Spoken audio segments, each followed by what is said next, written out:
kalau kita mau memuliakan bulan Al-Quran, maka mari kita mengakrabkan diri dengan Al-Quran.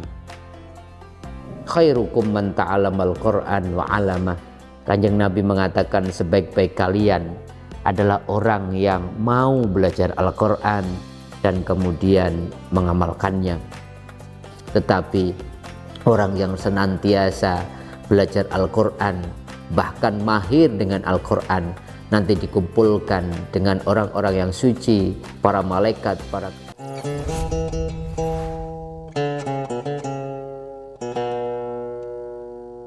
Assalamualaikum warahmatullahi wabarakatuh. Sahabat-sahabatku, pemirsa channel Tauhid Cinta, ketika kita membaca rangkaian ayat-ayat perintah tentang puasa, maka kemudian setelah dua ayat 183, 184, ayat 185, Allah kemudian mengaitkan ibadah puasa dengan syahrul Ramadan alladzi unzila fihil Qur'an hudal linnasi wa bayyinatin minal huda wal furqan. Bulan Ramadan selain diperintahkan di dalamnya orang untuk menjalankan ibadah puasa, ternyata Allah mengatakan bahwa di bulan Ramadan diturunkan Al-Quran. Maka kita memperingatinya setiap bulan Ramadan dengan peringatan nuzul Quran. Ini untuk menunjukkan bahwa Ramadan itu selain identik dengan bulan asyam, bulan berpuasa, juga bulan kita dilatih untuk mengakrabkan diri dengan kitab suci, yaitu Al-Quran. Begitu banyak nama dan fungsi Al-Quran kalau kita baca buku-buku tafsir, buku-buku ilmu Al-Quran. Al-Quran disebut dengan sebutan rahmah, yaitu Al-Quran adalah wujud cinta Allah kepada kita. Al-Quran juga disebut hudan, yaitu petunjuk.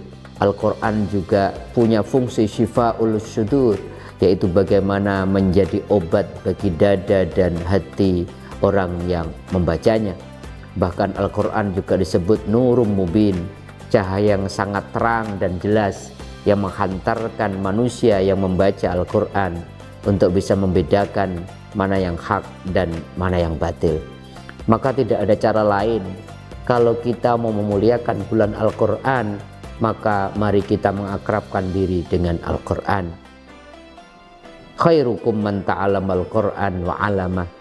Kanjeng Nabi mengatakan sebaik-baik kalian adalah orang yang mau belajar Al-Quran dan kemudian mengamalkannya. Bahkan Al-Quran disebut oleh Kanjeng Nabi, inna hadal Quran ma'dubatullah fa'tu ma'dubatakum mastata'tum.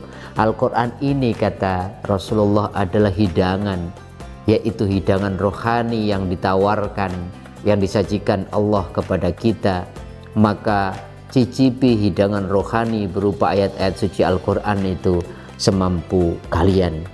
Maka kita dituntut untuk menjadi orang-orang yang mengakrabkan dirinya dengan Al-Quran, belajar membaca Al-Quran, memahaminya, mentadabburinya, bahkan mengamalkannya.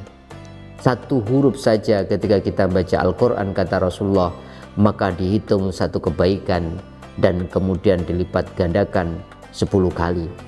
Bahkan kalau di bulan Ramadan amal-amal kita dilipat gandakan, dikalikan 70 kali.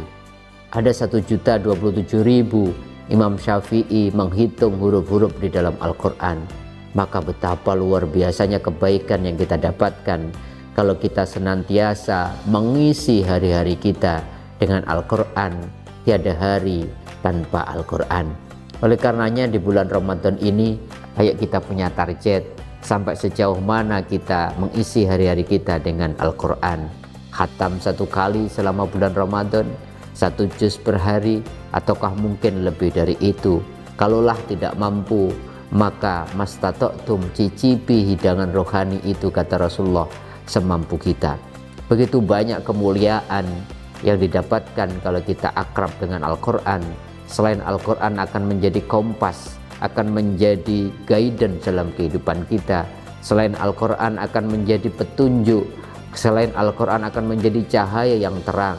selain Al-Quran sebagai obat bagi keluh kesah atau sakit jiwa kita, tetapi orang yang senantiasa belajar Al-Quran, bahkan mahir dengan Al-Quran, nanti dikumpulkan dengan orang-orang yang suci, para malaikat, para kekasih Allah di akhirat kelak di surga Allah. Tetapi barang siapa yang belajar Al-Quran, kata Kanjeng Nabi, dia belum lancar, waya tak, dia punya kesulitan membacanya, panjang pendeknya mungkin belum benar, makharijul hurufnya mungkin belum pas, tapi dia semangat untuk terus membaca, mengakrabkan diri Al-Quran, falahu ajroni, maka Allah akan memberikan reward 2 pahala. Pertama, pahala membaca Al-Qurannya. Yang kedua, pahala dia begitu kesulitan untuk terus mengakrabkan diri dengan Al-Quran. Selain itu, kalau kita terus membaca Al-Quran, terus mengakrabkan diri dengan Al-Quran, maka Al-Quran kelak di akhirat akan menghampiri kita, akan menjadi hujjah, akan menjadi pembela kita di hadapan Allah, dan akan menjadi penolong bagi kita. Bukankah Rasulullah pernah menyampaikan dalam sebuah sabdanya, Iqra'ul Quran fa innahu ya'ti yaumal qiyamah syafi'an li ashabi. Bacalah Quran kalian, maka Quran nanti akan datang pada hari kiamat, akan menjadi syafaat atau penolong bagi kita. Oleh karenanya ayo kita didik putra-putri kita sejak dini untuk akrab dengan Al-Quran, karena barang siapa bisa menghantarkan putra-putrinya untuk menjadi orang-orang yang tidak saja memahami tapi mengamalkan Al-Quran, maka kedua orang tuanya kelak di akhirat akan dipakaikan mahkota, akan dipakaikan jubah atau baju terbaik di surga Allah Subhanahu wa ta'ala.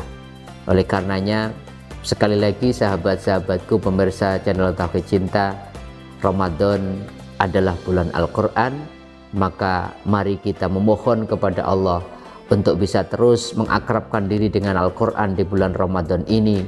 Mari kita isi hari-hari kita dengan Quran, tiada hari tanpa Al-Quran, sehingga nanti kalau kita akrab dengan Al-Quran di dunia, insya Allah Al-Quran akan akrab dengan kita, bahkan menjadi pembela sekaligus penolong kita di akhirat kelak. Mudah-mudahan ada manfaatnya. Kurang lebihnya mohon maaf. Assalamualaikum warahmatullahi wabarakatuh.